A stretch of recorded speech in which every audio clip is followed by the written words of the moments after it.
Buenas tardes, estamos en la antesala del cafetín con el pastor Carlos Redimín Sánchez. Queremos invitarle a que hagamos una oración, ¿verdad, pastor? Claro que sí, ¿verdad? Bienvenidos a todos. En el nombre de Jesús te damos gracias por la oportunidad de este programa de la antesala, Padre. Danos luz, Señor, para que nosotros podamos contestar correctamente, para glorificar en todo lo que hagamos tu amado Hijo. En el nombre de Jesús, amén. Amén. Y bueno, pastor, estamos en la antesala número 32. Gracias primeramente a Dios y gracias a ustedes que nos están siguiendo cada semana, ven las prédicas, ven todo lo que está haciendo este ministerio de prédicas del cafetín, ¿verdad, pastor? Claro que sí, ¿verdad? Claro que sí. Le damos las gracias y les pedimos que nos sigan apoyando, no económicamente, sino con su oración, que es lo más importante para que esta sana palabra pueda llegar a muchos lugares como está llegando. Estamos rompiendo fronteras y estamos llegando a otros lugares, gracias a Dios, y la gloria es para Él. Exactamente, y para eso también dependemos de ti. Sí, mira, estas son nuestras páginas y todo lo que nosotros estamos predicando, ustedes chequean en su casa y verifiquen, y entonces así ustedes pueden compartir la palabra con otras personas, porque lo que se está hablando es sana doctrina, ¿verdad, pastor? Claro que sí. Bueno, pastor, el tema de hoy, a mí me da risa porque mi hija, una de mis twins, morochas, me dijo: papi, ¿cuál es el libro más pequeño de la Biblia? Y yo dije: no, vamos a hablar de eso. Vamos a buscar y vamos a hablar del libro más pequeño, porque ya sabemos el libro más grande, ¿verdad, pastor? Claro que sí. Que son los Salmos. Ahora, pastor, ¿cuál es ese libro más pequeño que hay en la Biblia? Bueno, el libro más pequeño que se encuentra en la palabra de Dios no es Judas, ¿verdad? Porque tiene menos capítulos que Abdías. El profeta Abdías es el libro más pequeño en el Antiguo Testamento. Wow, pastor. Pastor, ¿y qué podemos sacar de este libro de Abdías? Bueno, la pregunta es muy buena, ¿verdad? Porque dice que Dios se glorifica en lo pequeño. Sí. Y los pequeños serán los primeros, dice la palabra de Dios, ¿verdad? Y Abdías habla de el juicio a Edom, ¿verdad? A los edomitas, ¿verdad? A su rey, principalmente. Pero de todas maneras él también le da una esperanza al final de su profecía a Israel, ¿verdad? Para que estos puedan ser redimidos. Y es muy importante este libro porque no lo comprendemos, porque este libro nos revela algo que muchas personas no conocen dentro de las iglesias, que habrá un pequeño remanente. Amén. La gente piensa que el cielo va a estar lleno, que no va a haber ni cuartos. No, habrá un pequeño remanente. Él lo dice el profeta y lo dice en otras partes de la Biblia. Wow. Pastor, ¿pero qué significa la palabra Abdías? Bueno, Abdías significa la palabra etimológicamente que él es un adorador al Señor. Wow, tremendo. ¿Y este libro de Abdías, pastor, fue un libro profético?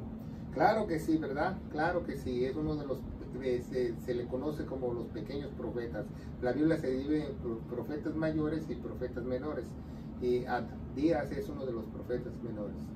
Correcto. Usted estaba hablando anteriormente de que Abdías hablaba sobre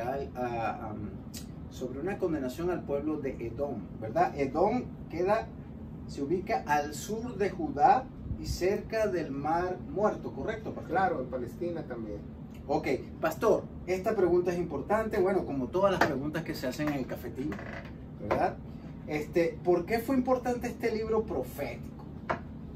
Bueno, porque pues él nos va a dar luz de lo que va a suceder en el futuro, y es muy importante y lo que está pasando actualmente, porque hoy en día los edomitas siguen en lucha contra los israelitas. El problema no se ha acabado, aunque sean familiares, porque son familiares, porque sabemos que Edom vino de Esaú, y Jacob y su hermano aún así podemos ver y Dios nos puede revelar que entre familiares podemos tener problemas y conflictos, y estos pueden durar por muchos años. Este problema ha durado más de 2000 años. Imagínese usted. Wow, wow, pastor, eso es tremendo, ¿no? Ahora, pastor, lo que era Jacob y Esaú, para aquellos que nos están viendo por primera vez, que no saben nada de lo que es la doctrina y lo que no saben lo que es seguir a Cristo, los que están viendo este programa por primera vez que no saben nada. ¿Quién era Jacob? ¿Qué hizo Jacob malo, o digámoslo así, que no era coherente con lo que le hizo a su hermano Esaú? Para aquellos que no saben nada. Bueno, como usted dice, primeramente, ¿quién era Jacob? Jacob es el hijo de los hijos de Isaac, ¿verdad? Los hijos de Isaac tuvo Esaú y Jacob. Jacob significa chueco, tracalero. Eso significa su nombre. Por eso más tarde, cuando Dios le revela la escalera al cielo en una visión y pelea con un ángel, le cambia el nombre a Israel. Wow, imagínate.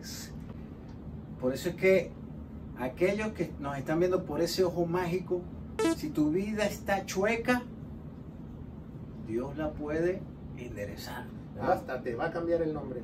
Wow, pero tuvo que haber hecho algo Jacob para que Dios lo enderezara, pastor, ¿verdad?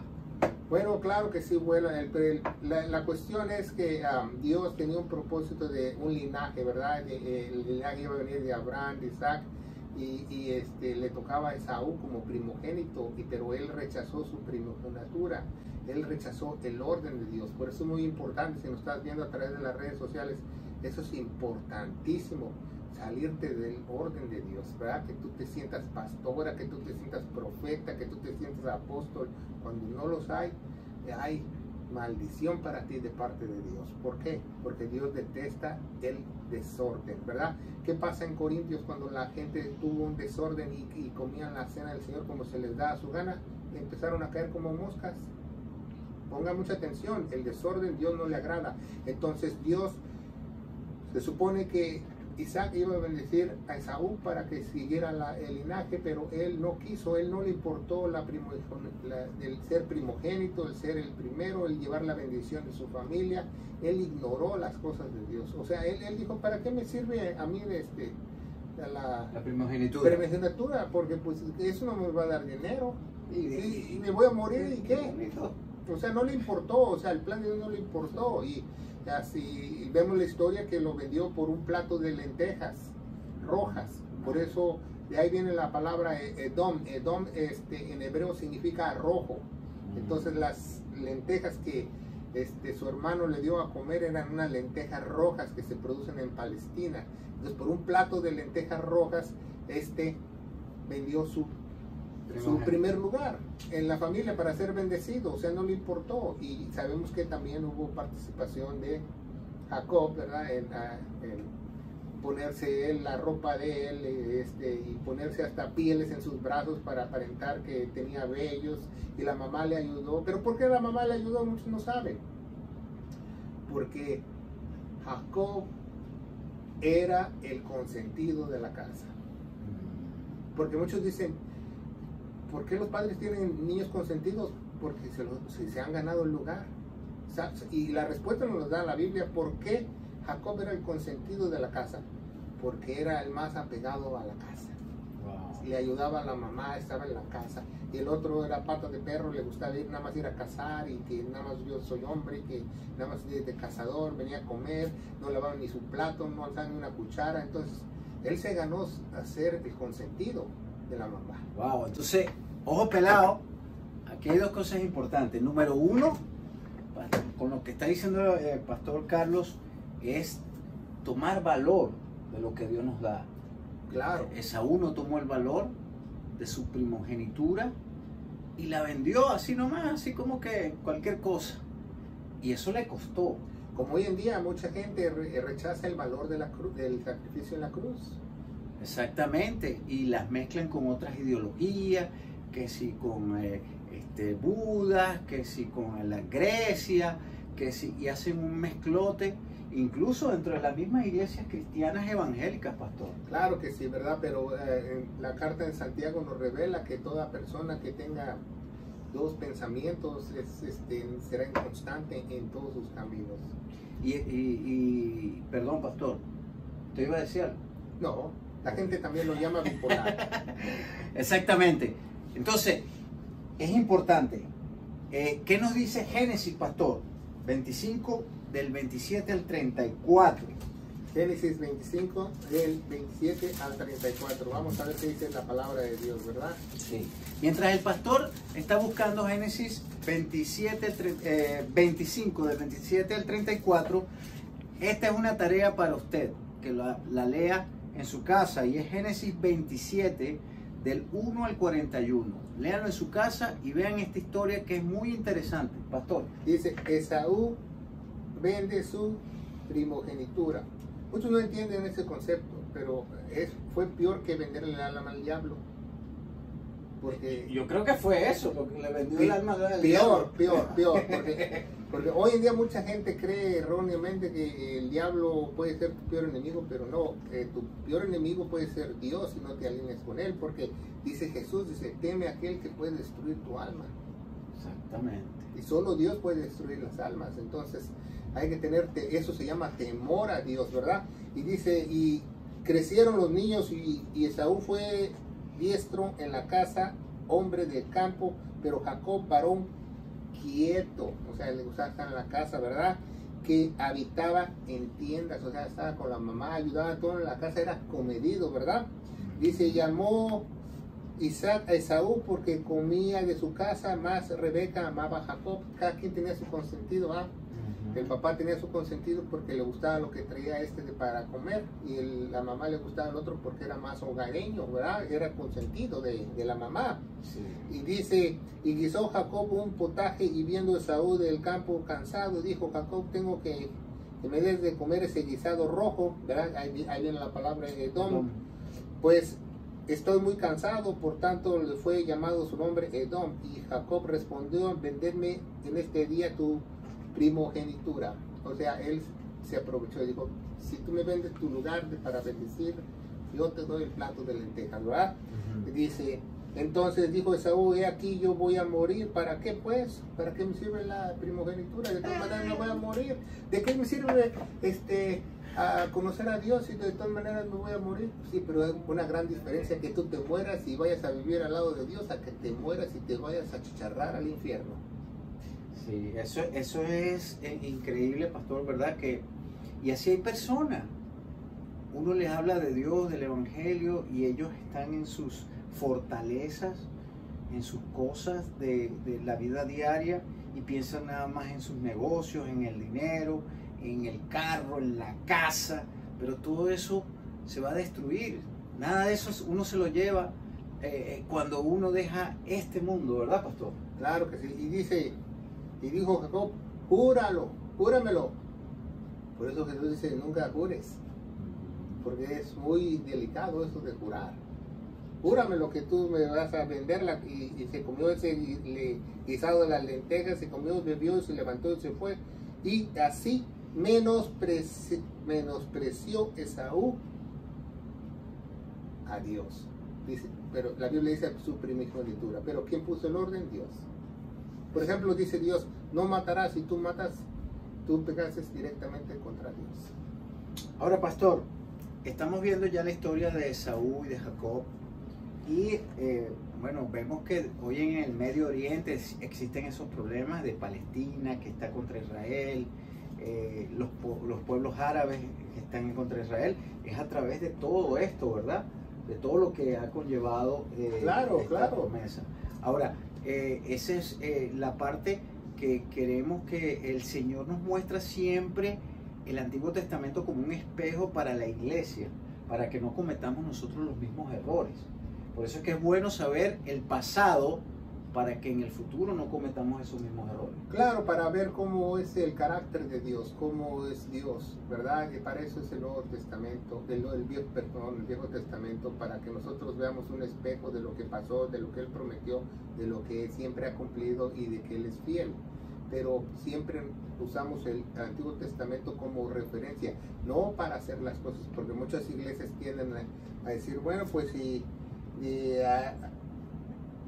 hicieron eso en el Antiguo Testamento, también lo hacemos como iglesia. Y ese es un error teológico muy grande, ¿va? Porque Dios obra en diferentes tiempos, diferentes lugares, diferentes dispensaciones de tiempo y diferentes evangelios. Entonces usted no puede copiar lo que está pasando en el Antiguo Testamento, porque puede ser una aberración para Dios. Y así mucha gente lo piensa, por eso hay gente tocando los shofars, queriendo danzar. Todo eso es una aberración para Dios, porque no está mandado para la iglesia. Exactamente. Y otro, lo que el pastor lo que estaba hablando era, ejemplo, por lo menos en un vecindario hay una licorería, se levanta una iglesia, un pastor ahí medio, mira, vamos a hacer las 7 vueltas.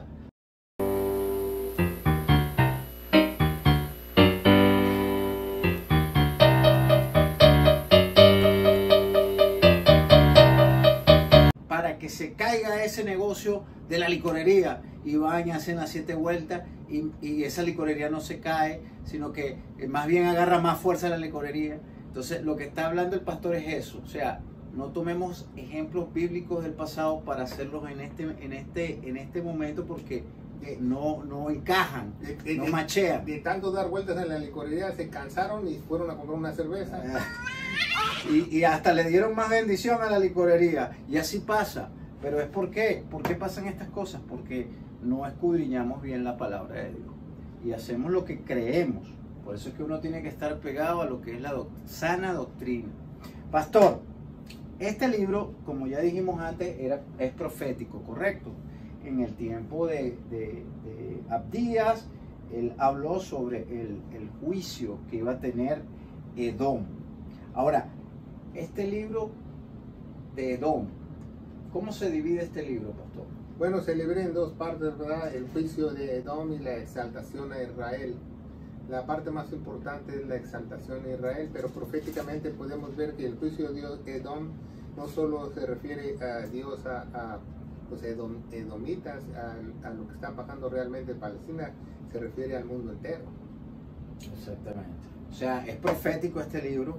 Y bueno, ¿y qué palabra tenemos nosotros del Nuevo Testamento que pueda corroborar todas estas cosas que estamos leyendo ahorita? Bueno, aquí primeramente en Abdías, el capítulo 1, el versículo 17 dice: mas en el monte de Sión habrá un remanente, salvo, santo, y la casa de Jacob se recuperará.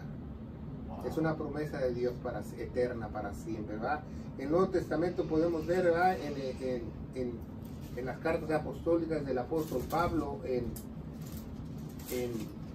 Timoteo, ¿verdad? En Timoteo dice que el deseo de Dios es que todos los hombres sean salvos, que vengan al conocimiento de la verdad. Te invitamos para que seas parte de nuestras plataformas, ya sea en Facebook, en Prédicas del Cafetín, aprieta like, y también en la otra plataforma de YouTube por Carlos Redimín Sánchez Pastor.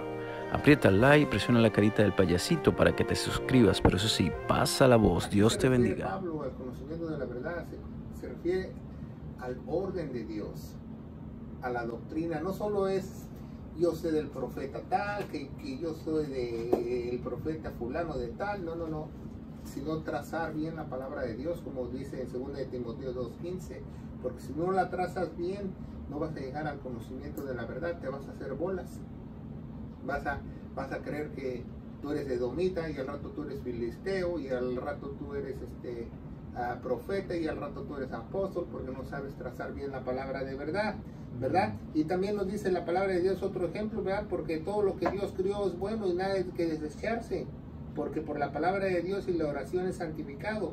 Pero enseña, hermanos, y sé un buen ministro de Jesucristo, nutridos con la palabra de la fe y de la buena doctrina que ha seguido, la sana doctrina, ¿verdad? Ese es un ejemplo que nos da el apóstol Pablo a Timoteo y a la iglesia. Es un mandamiento que nosotros sigamos en la doctrina. ¿Por qué? Porque vemos que a través de la historia, las iglesias que fundó Pablo en Asia, todas se desviaron de la doctrina. Por eso más tarde, en la revelación de Jesucristo en Apocalipsis, son enjuiciadas. ¿Por qué? Porque se salieron de la doctrina, apostataron. Y es muy fácil, es muy fácil. Exactamente. Pero, pastor, también esto significa que no le estamos dando el valor a Dios o a las cosas de Dios, ¿verdad, pastor? Porque así como Esaú, que le portó un bledo, le dijo, nah, hombre, ¿para qué me sirven estas progenituras si igualito me va a morir? Claro. Entonces, que sí. hay mucha gente, hasta cristianos, porque también vamos a hablar de eso, de que hay gente que está hablando la sana doctrina, hay gente que está hablando la palabra no adulterada y no le están tomando en cuenta. Están diciendo que nada, lo mío es mejor, y no se trata de que lo tuyo es mejor o lo de nosotros es mejor, no, simplemente la palabra de Dios, porque no es la opinión del pastor ni la opinión de su servidor, sino estamos hablando palabra de Dios. Claro, dice, el pueblo padece por falta de ¿qué? Conocimiento. De sabiduría, de conocimiento, ¿verdad? Por eso la gente fracasa y por falta de conocimiento. ¿Por qué Esaú rechazó su primogenitura? Por ignorancia. Exactamente. Y porque si hubiera tenido sabiduría, hubiera temido a Dios. Exacto. Pero la gente que no tiene sabiduría no puede temerle a Dios. El principio de la sabiduría es el temor al Señor. Entonces es muy importante. Para que tú hagas lo correcto, tú debes de temer al Señor. Que si todo lo que haces, todo lo que dices hacer y todo lo que estás haciendo en la iglesia esté alineado con la iglesia, con la sana doctrina que el apóstol Pablo se encargó que nos dirigiera como apóstol de los gentiles para nosotros. Porque si no, estamos errando, estamos cometiendo muchos errores y va a pasar como dice en Mateo 7, 21, 22, ¿verdad? Nunca los conocí, hacedores de maldad. Sí, y eso es lo triste. Pero pastor, aquellos que tengan alguna pregunta, estas son nuestras páginas. Estos son los hashtags que ustedes pueden ver ahí en search, ya sea en YouTube o Facebook o también Twitter. Ustedes ponen ese hashtag en búsqueda y ya les sale inmediatamente las páginas. Dice la palabra de Dios, dice, si alguno enseña otra cosa y no conforme a las sanas palabras de nuestro Señor Jesucristo y a la doctrina, que es conforme a la piedad. ¿Qué es conforme a la piedad? Conforme a la cercanía de Dios. Piedad significa cercanía a Dios. Está envanecido, no sabe nada, delira, ¿verdad? Acerca de cuestiones y contiendas de palabras, las cuales nacen envidias, pleitos, blasfemias y otras sospechas. En otras palabras, aquel que no enseña las sanas palabras de Jesucristo y la sana doctrina, da patadas de ahogado. Así es. Pastor, y para aquellas personas que no tienen a Cristo en su corazón. Bueno, es muy importante, como dice el profeta Abdías, ¿verdad? Si quiere ser ese remanente en el monte Sión, usted tiene que creer lo que hizo Jesús en la cruz. El Evangelio se encuentra en 1 Corintios 15, del 1 al 4, que el apóstol Pablo nos esclarece y nos resume lo mismo que él recibió de Jesucristo, ¿verdad? Dice, si tú crees lo que yo estoy hablando, estas buenas nuevas, serás salvo. Si no crees, has creído en vano, que Jesucristo murió por todos nuestros pecados, que fue sepultado y que resucitó al tercer día según las Escrituras. Y las Escrituras nos dice, ¿verdad?, que si nosotros creemos de todo corazón y tenemos fe en esa sangre preciosa, Él nos va a limpiar de toda maldad y podemos estar algún día en el monte Sión, como nos revela el profeta Abdías, como un remanente de Cristo, en el nombre poderoso de Cristo Jesús. Amén. Que Dios los bendiga. Pasa la voz.